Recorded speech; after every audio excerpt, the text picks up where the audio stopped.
Hello. Okay, so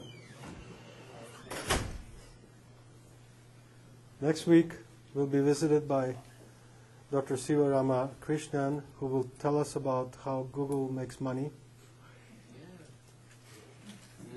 And today I have the honor of introducing you to Dr.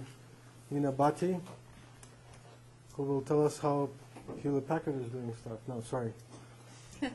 Something else. Let's welcome her.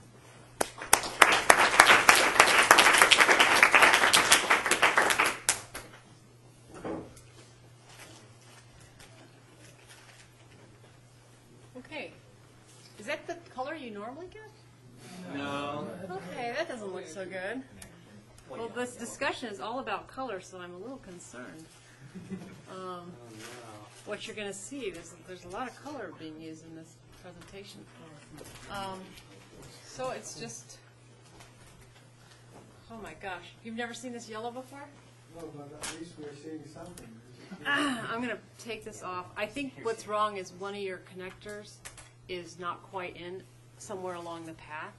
And that's why, because if the pins are not fully connected, you're going to get, you're not going to get full transmit, and you're going to get weird colors.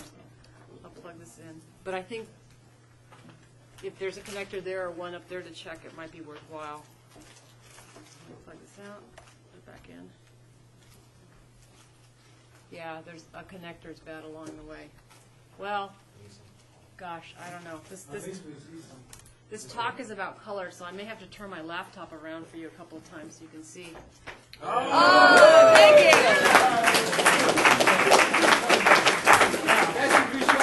Thank you. See, it's not orange after all. Okay, so now we're ready to go. Here we go. All right, so I'm going to talk to you about cell phones as imaging sensors and talk to you about a set of new applications that we've created that utilize cell phones. So the way I think about cell phones is great, you can talk on them, that's fantastic, but really think about a cell phone as an imaging sensor with a network connection. I don't even care that it does voice. It's just an imaging collection device, and it's got a network connection. And think about the power of a cell phone connected to the cloud, where the computation and all kinds of rich information services are in the cloud. You can access them. So, and our goal is to provide useful information immediately. So how can we do that? And I'm going to go through 3 different examples of how we do this, and I'll kind of describe why and how we got to some of these. So the first one is, can a cell phone be used to help sell cosmetics? Now, why would we care about this? And the reason I cared about it was I'm a research scientist at HP Labs, and some of the things that research scientists at HP Labs do is, well, we try to do research to make, faster servers, better storage, better services. But sometimes we also do projects specifically with customers, especially very large customers, where we are kind of their IT provider as well as an innovation provider. So this is an example of a customer-focused innovation group that I started and some projects that we did. So big customer, very important to HP, comes and says, Labs, can you help us? Can you help us sell more cosmetics? Why? Because they're a cosmetics company. They want to sell more cosmetics. Now, it's sort of funny to think like, okay, what's a server got to do with selling cosmetics? But we're going to describe how we're going to get that done in this discussion. So to sell cosmetics, how are we going to do this? Well, it turns out that a fundamental behavioral issue is that if women knew what to buy, they'd buy it. The only purpose of cosmetics is to enhance your appearance. The problem is there's a set of bottles on the shelf with all kinds of different colored goop. You have no idea when you put them on if they're going to do something positive or negative for you. So how do we decide? Women right now have a choice. They can either go to a drugstore and buy a bottle and try it. Oh, this isn't very good. Buy a bottle and try it. Oh, it's not very good. Or they can go and pay a lot of money to go to a Nordstrom's or a Macy's and have a cosmetics consultant do a makeover on you, okay? Which is kind of a high-pressure sales situation. The brands that have consultative sales are much more expensive. So instead, we're thinking, gee, this mobile device in your hand, which women love and carry with them wherever they go, can it be used to extract information about this person, visual information, and then use that to tell them what kind of cosmetics to wear. And it turns out that a lot of technology, women are not leading adopters, but on cell phones, they love them, they carry them around, and they're very, very happy to take photos with them. Men take less photos than women do, so women are very competent to take cell phone camera pictures. So can we use a camera picture? Because if you go to a makeup counter to get an analysis done to pick your makeup, they're going to look at you. Okay, so that's like taking a picture, and then we're going to relate it to cosmetics. Well, how hard can that be? Well, it turns out that our customer, the cosmetics company, and by the way, that's $160 billion worldwide, that's the revenue of makeup. So it's a non-trivial amount of spend. The cosmetics company wanted a mobile technology to allow customers to connect with their brands and to learn about their brands and learn about what they should buy and wear. And they wanted to make cosmetics really easy to select, and they wanted to target teenage girls. And the reason they want to target teenage girls is because if a woman in her early years starts a brand and likes it, she's going to stay with it for a very long time. So you want them to try your brands, like it, and use it. And teenage girls are very important because they don't go to their moms for advice. They're not going to go to the very wealthy counter, with the very expensive brands. So they're ideal for using a cell phone-based application. So what does a consumer want? Okay, what does she want? She just wants help selecting difficult, cosmetic choices. And she wants to have a personalized skin analysis, and she wants it to be easy easy, quick, and get an answer, and you're done. So how hard is this from a technology point of view? It turns out that the problem is to do a skin classification from an image independent of illuminant conditions and independent of the imaging pipeline and independent of the camera sensor. So when you see a picture and you look at RGB values in a picture, you look at a JPEG file, those RGB values are a way of representing what the illuminant was, what the camera is, what the camera pipeline has done. So all this processing occurs.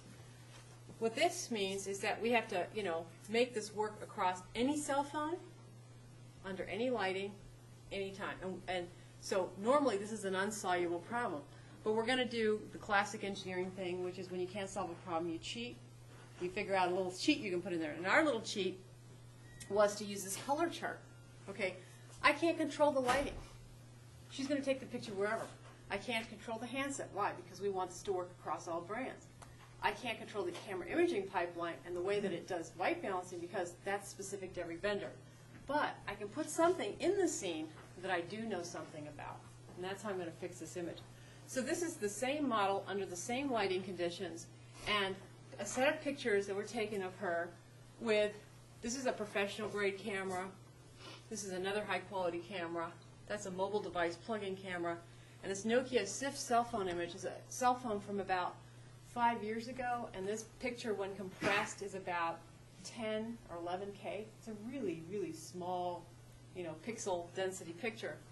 And if you notice on her face, if I were to take a little bit of her cheek area, see there and there, really different colors. So you can't just take a picture and then look at it and say, okay, what's the color? What's that pixel value right there? That's the makeup she's going to wear. Because the representation of her face is very different from very different imaging devices. So we're going to use this color chart. So it turns out, it's the only equation you have to look at, that what you actually see in an RGB value is the illuminant, okay? The surface reflectance, the illumination is the energy falling on something, the surface reflectance, which is the energy reflecting back from the object, and your sensor sensitivity, which wavelengths is it looking for. Those all get processed from analog data into digital format, and that becomes your RGB values. So the chart that we've created is a very special color chart because it is designed to be very sensitive to the color of human skin. We want to correct the skin tones really, really well, so that's why in this chart there's these two lines here which basically cover the gamut of human skin. Okay, so that allows us to really assess that area of color space. So when we see this chart coming in the image, I'll show you in the next picture. This is a picture uncorrected. This is the picture after correction. And the color chart, the real color chart, looks something like that. Okay? If I were to take just a picture, this is just a regular picture out of a normal high-quality camera, it looks like this, but that's actually the chart that should have been seen in the picture. And so we know when we get this image, we process all the color values, and we know, well, what happened to that blue? What happened to this brown? What happened to this tan? What happened to this color? Ah, I know what the camera imaging pipeline is going to do. And we basically calculate a reverse matrix to undo all the changes. And that maps this picture into that picture, which is sort of, let's say, true color. Okay? And it normalizes the illuminant and the camera imaging properties. So this is how I'm going to change the picture to be color corrected. So here's this woman's picture. In here, if I were to use her skin color, it looks kind of bland. But here you can see she's actually got a lot more color in her skin, a lot more rose color in her skin, and it comes out. So we can color correct that. The way that we find this color chart is we use computer vision algorithms to look for some object in the image. It could be like this, it could be like that, it doesn't really matter. We use computer vision algorithms to find that chart because it's not in a specific XY location. And these are casually posed pictures that anybody could take, so there's no fixed position in the image where the chart's going to be. We find out using computer vision algorithms, we calculate the matrix, we apply it to the whole image. All right, so I've color corrected the picture. Great. But it turns out, to judge a woman's cosmetics, I need to find her face. Okay, because the color of sweater you wear, who cares? The color of the background, nobody cares. Well, it's a very long-running research problem to do automatic face detection. This has been a research problem that for 25 years people have been working on. And at HP Labs, we had a long-standing interest in this area. And it turns out that face detectors are built into most modern camera point-and-shoots now, because when you do red eye reduction, guess what? You have to find the face, because you want to remove the red in the eyes, not the red in the red sweater. Okay? So we have a face detector that's really, really fast, because it had to run on some very compact platforms. We use this robust face detector. It finds a face. We take the face, and we sort the pixels by their luminance value, how bright they are. And we remove everything that doesn't conform to well-illuminated skin. So that means anything that's shine, shadow, sheen, we get rid of it. So what do I have left is approximately well-illuminated skin. So this little mask of turn-looking thing, that turns out to be skin that's, we think, properly illuminated. I don't want to judge your foundation color or your makeup color from the dark circles under your eyes or the shadow that your nose is casting. I just want to use well-illuminated skin. Once I have that skin, okay, so far all I've covered is imaging science. But it turns out the makeup isn't really paint by numbers. That, for example, if you have sunburned face, you probably want to buy a foundation that's a little bit yellow to take care of that red and make you look more normal. So you actually don't want the foundations exactly your skin tone. You're trying to fix your skin tone with foundation. So this is a map, a three-dimensional map of exemplars.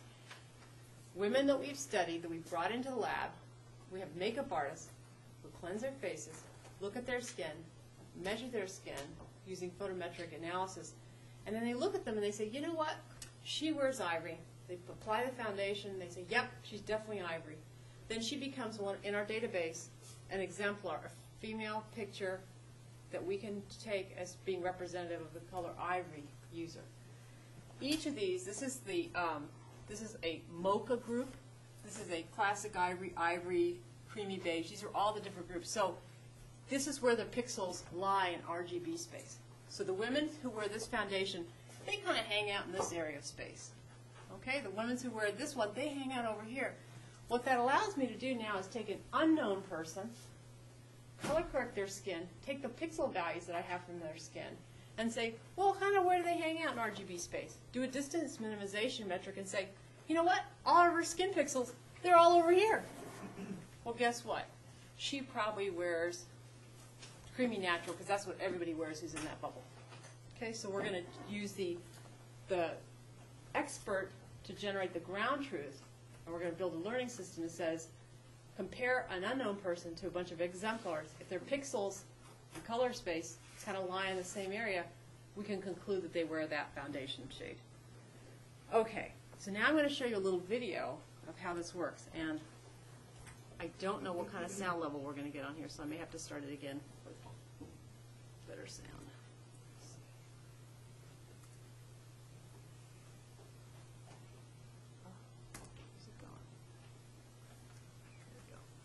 HP has taken its expertise in imaging and web services and created an innovative mobile solution for consumers called Color Match. For generations, consumers have struggled with choosing makeup colors, resulting in dissatisfied customers. This new service offers on-the-spot expert advice designed to help cosmetics shoppers choose the right color.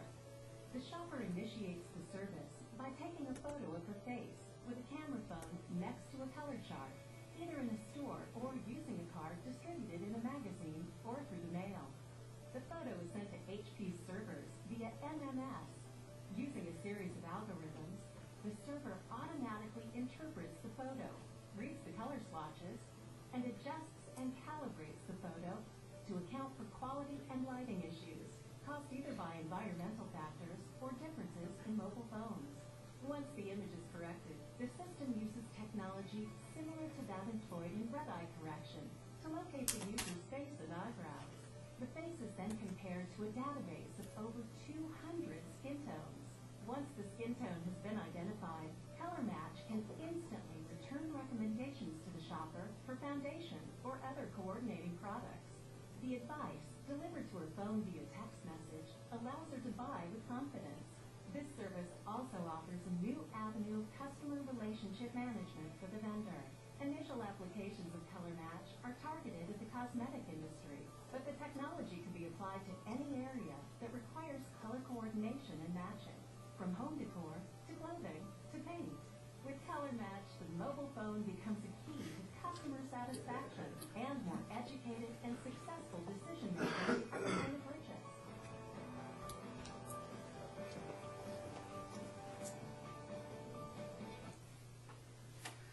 Happy shopper. See how easy that was.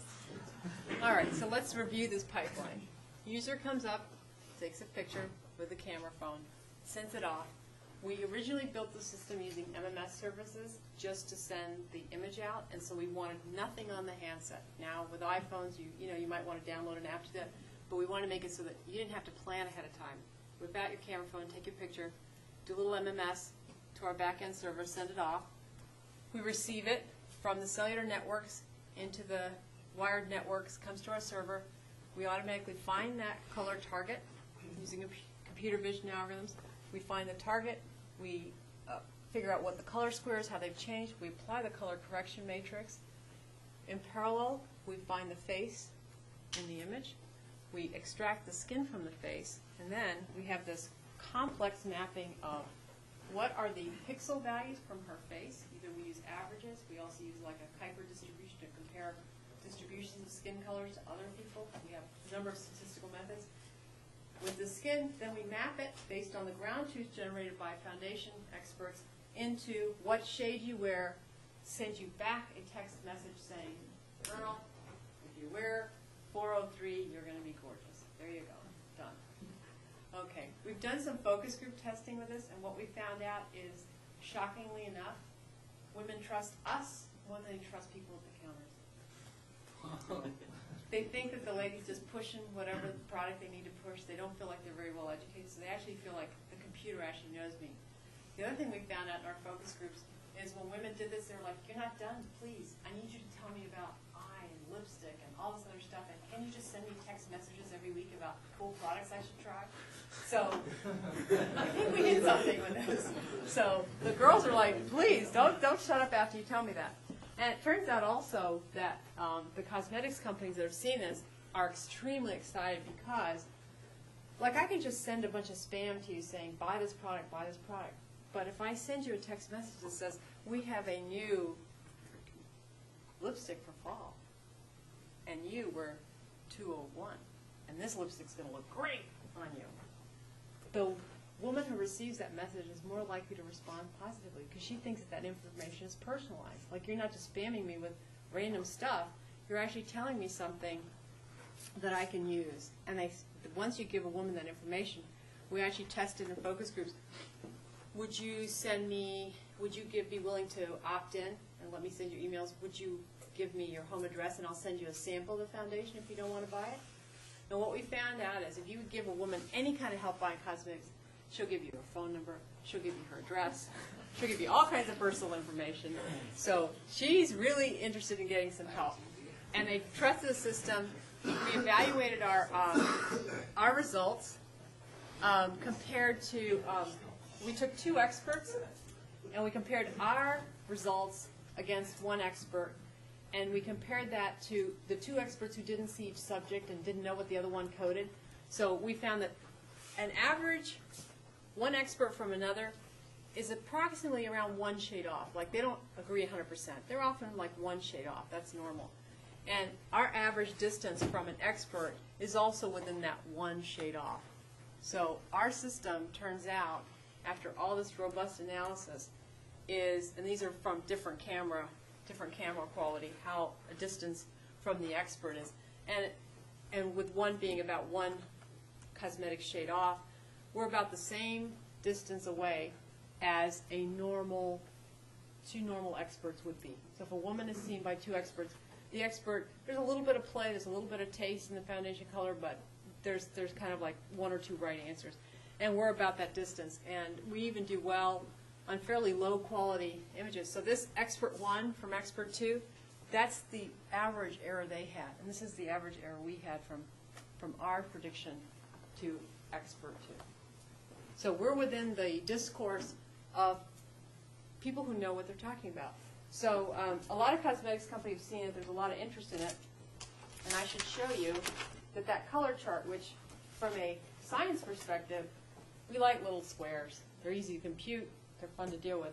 But somebody who was launching this with a company might want the squares to look different. So we have computer vision algorithms that we can do that would detect a chart, let's say, if it looked like that.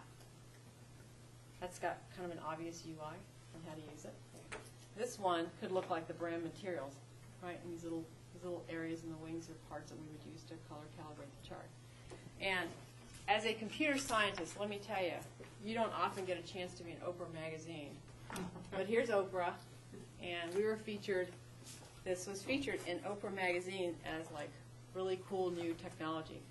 So let me tell you, computer science can get you into Oprah magazine. All right, so let me, I should tell you one little anecdote. I recruited, it was almost all guys that I recruited to the lab to work on this, and one guy said, when we wrapped up the project, he said, "Oh, I love working on this project." And I said, "Why?" He says, "Because this is the best pickup line I've ever had." I can walk up to any woman and say, "Yeah, I'm doing research on makeup evaluation." You know, and he's like, "Oh, it works every time." They always say, "Yeah, tell me more." I'm really excited about that. So it was a pretty unusual project for us to be working at as a bunch of dry computer scientists. So then we took this idea and we said, well, you know, you could do home decor. How about furniture? And can you relate furniture to me? And this is the kind of thing we're talking about here. I have this in my bathroom. The question is, this is something I'm going to have in my room, and I'm going to keep this. What kind of paints did I use? What I want is somebody to give me this. This is the palette for you. This is what's going to look good.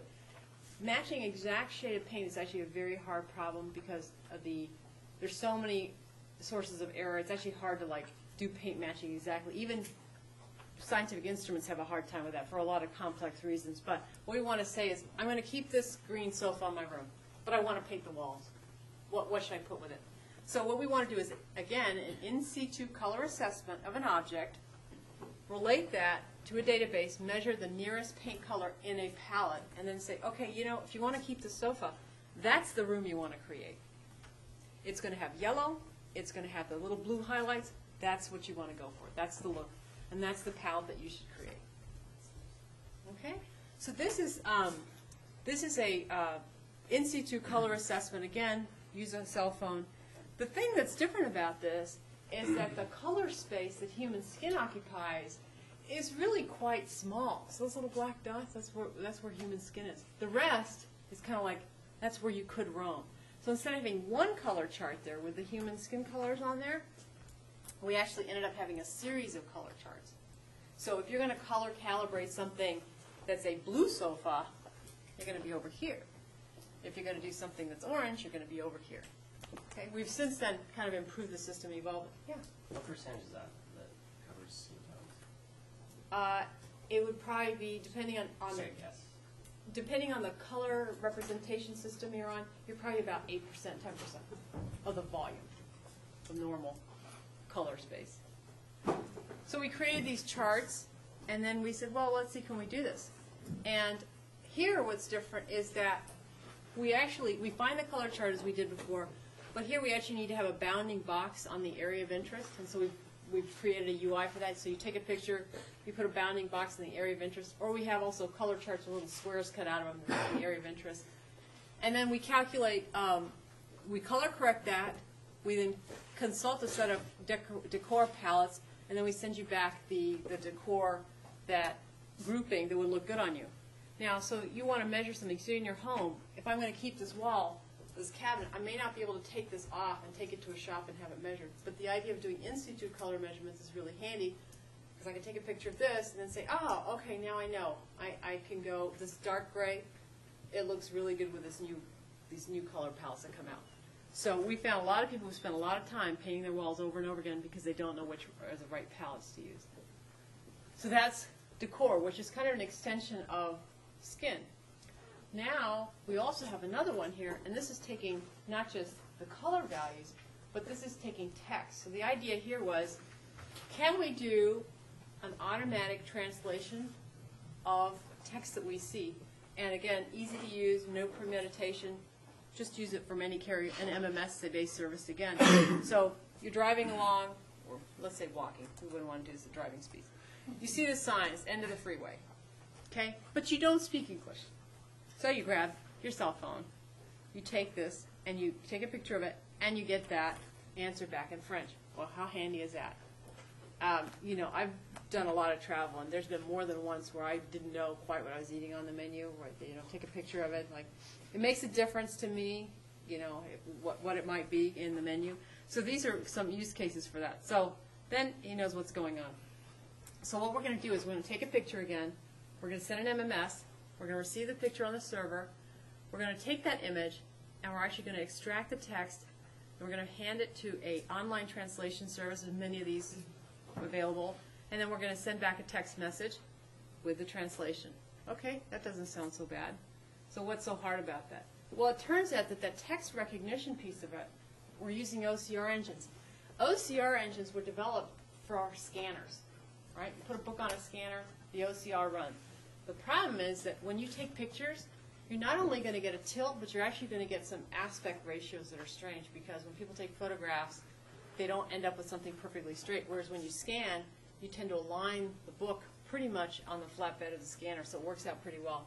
So we had to first take these images and figure out how to rotate them so the text is all the same as going upright, and then run the OCR engine. And what we did was we actually ran multiple OCR engines and let them vote. So this is the DSKU process. We're going to extract the glyphs.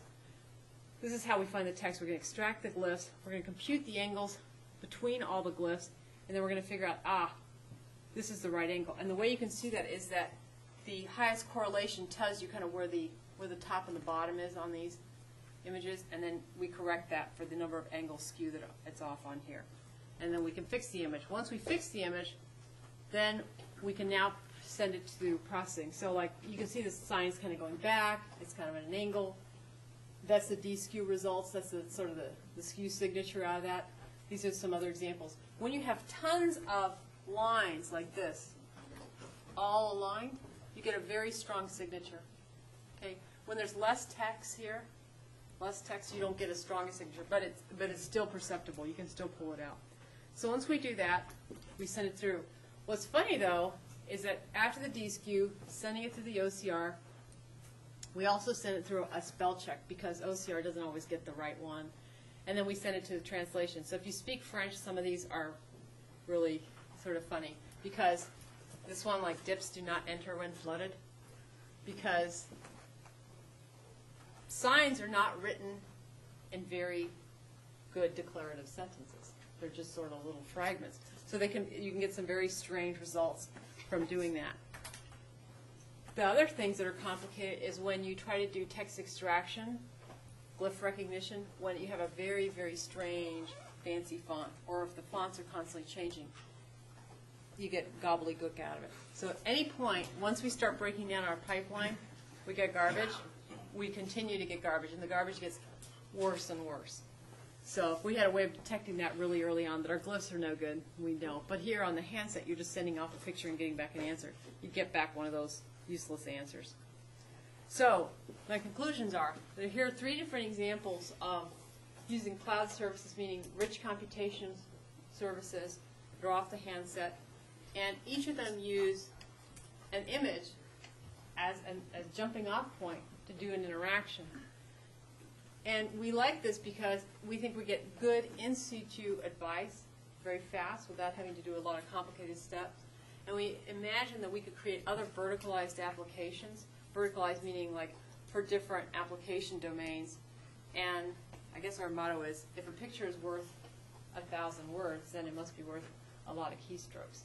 So this is a lot easier than getting out your browser and searching for stuff. So we'd like to see more rich applications that are imaging based. So I'm happy to take questions. Sure. Would there, or are you able to, say, take a picture of a page and have it take text extraction? We can. The only limitation on that is the resolution of the camera. So like when you're taking a picture of a sign that's pretty big, if you got crummy resolution, it's okay. Actually, I've worked a lot in video conferencing services where we have video conferencing so we can talk to other people in other rooms. But we actually have a super resolution camera that looks down from the top of the conference room onto the paper. It actually takes super resolution, not even a normal resolution camera, to see text on a page. So theoretically, yes, you could. And a lot of our tests were to, like, take pictures of magazines or whatever. The font's very large, so depending on the pixel resolution, you have a minimum font size. But it's possible. It's not impossible at all. So this technology, are you using this to, for books and stuff like that, to digitalize them? The resolution isn't good. There's actually a big project at HP Labs called Book Prep, which is involved with a lot of different groups that are taking books, like Google and others, are taking books and they're scanning them.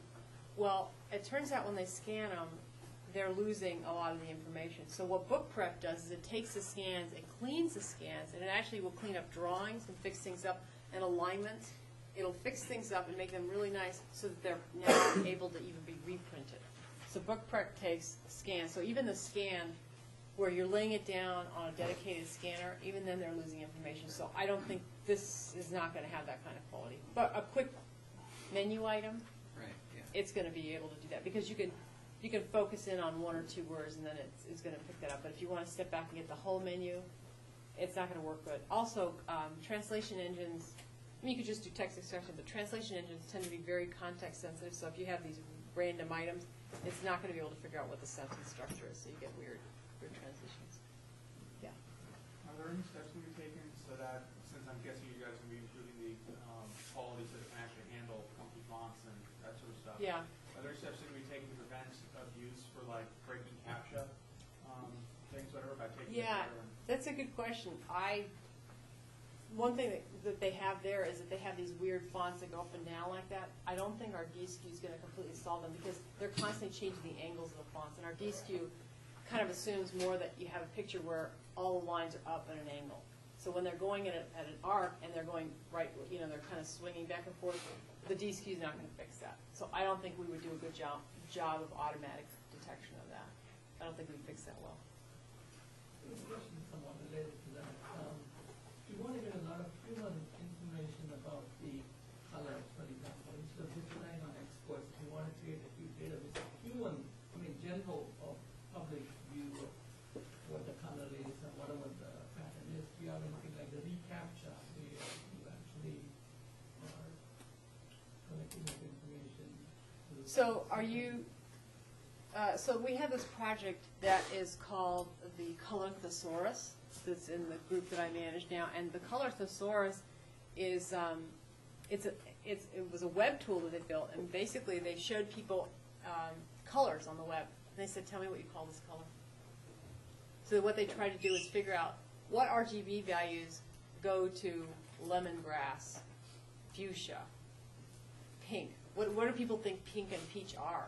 And so that's one thing that has to do with naming. But the trick is that depending on the illuminant conditions you see a color, you won't actually see it well. So one thing we do is, like, if you have this kind of a tile, this comes up in home decor all the time, an interior designer will say, bring the tile in, please. I need to see it. Because nobody has very good color recall. Our human visual systems are very good at comparative color, but absolute color recall is extremely hard for human beings to do. So the in situ color measurement is actually quite important. But was your question about naming colors? I mean, my question is basically inducing people to participate in this through something like the reCAPTCHA, where they have to, when they respond to, one of these CAPTCHA type things, it actually helps to. Right, yeah. We did think about having people help us with, so that the cosmetic collection of the ground truth to predict what foundation a woman would wear.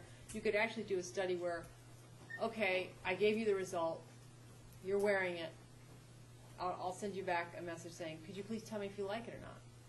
Right? So that way we're getting the ground truth generated now by crowdsourcing, by saying, all the women who have this skin color like this. Now, they could be wrong or right, but we think there's a value to having expert opinion, because usually people are wanting to pay for an expert opinion. They're wanting to get that service. But certainly there's a number of ways of getting people to respond back. And then you would be able to collect that truth very quickly. Or at least common belief. I don't know if the truth is a good word, but you collect crowdsourced information of, does this look good? Is this the right color? There's a question over there. No? Go ahead. How long does it take for users to receive a response once they've taken a picture and sent it to the server? So on 2.5 networks and 3G networks, 3Gs are a little better, but most of the time is spent negotiating with the tower. So like once you can tell the tower, I have a picture, especially in 2.5G, which is GPRS-based services in the GSM world, it takes a while just to say, hey, tower, I want to do some data networking. Can I send you some packets? Tower, yeah, you can send me some packets. Go ahead, send them to me. By the time that whole negotiation is done and it finally transmits over, 2.5G doesn't have a great throughput. Your answer actually comes back, like on the server side, it's just a few milliseconds that it takes to actually do the computation. And then sending back the message, it's all tower time. So that the round trip time is all dominated by how much time you take in the cellular transmission, and that's where most of the time is, because that's the most congested part of the network. The actual computation engine in the back, because it's a cloud service, I can have as many servers as I want on there, so I can have a gross amount of provisioning, but it really is, when I run the application live, I have a web page open to the server, and you can show a log of all the messages received and how much processing time, but it's really like a few milliseconds that it takes. So when we do it in practice, it's less than a minute. It's like, but it's almost all tower time. So once you can get it off the phone and send it off, it's just a few milliseconds and then it comes back, and then it's got to come back from the tower.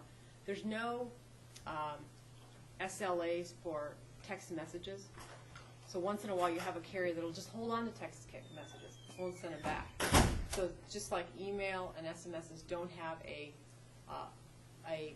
definite guarantee of delivery, time to deliver. So it's a best effort. Some carriers hold on to them for whatever reason if they're busy. So there's no responsive bounding on that. Let me take that one over there. Yeah, I was wondering if the same idea could be used with, say, webcams on a computer. Would you be able to use color matching with this type of idea? Yeah, and in fact, we've built kiosk versions of this, and you could use a webcam. As long as we have that color chart in the image, we're fine. And the thing with the cell phone, we use like the worst quality cell phone we could find, because it's like, okay, if it works on this, it's going to work on anything else. And it turns out that the pixel density isn't the biggest thing, because I'm not trying to figure out your cosmetics from the shape of your eyebrows. I'm looking for a gross calorimeter measurement of your skin, and basically most of these sensors will do a good enough job the real issue with pixel density is that if I can't see this color chart well, and I have a lot of JPEG artifacts, then these color squares don't have a true color values. They actually get, there's quantization so that these black lines start bleeding in. And so what I don't get is a good read on that. So that's the issue with the quality of the cell phone, is just being able to see the color blocks that are used for in situ color measurement. So if my camera is really, really good, I can have smaller and smaller blocks. I wouldn't need them to be so big. But yeah, webcam absolutely would work. In fact, there's some thoughts that video can actually help too, because you get multiple scene with different angles of incidence from the light. I think I've got maybe time for 2 questions and we'll be done. Go ahead. Does camouflage affect the accuracy, I guess? It doesn't affect it because we take into account all the illuminant effects. So if a flash happened, we would take it into account. However, what affects it far more is if I was going to do a picture here, and let's say this shade was open and there was a side illuminant coming in, that's what kills it. Where there's lots of shadow on one side. Yeah, because what happens is that falling across here, the energy falling across this is a gradient from bright to dark, and that is a bad thing because then there's going to be a gradient across my face. That's what's going to kill you. So any light source that is enough to actuate the sensor, so in a dark closet this is not going to work because sensors can't actuate. So any light source is fine, providing it is not, you know, a gradient or you're casting a shadow. The other big boo-boo people do is they hold this chart, we have a light from above, and their chin is casting a shadow on it. If there's a shadow on these, we can detect that as an error, but that causes a problem. So roughly speaking, the only source of error is the illuminant falling on a face has to be the illuminant falling on the color chart, or the corrections don't work. Thank you.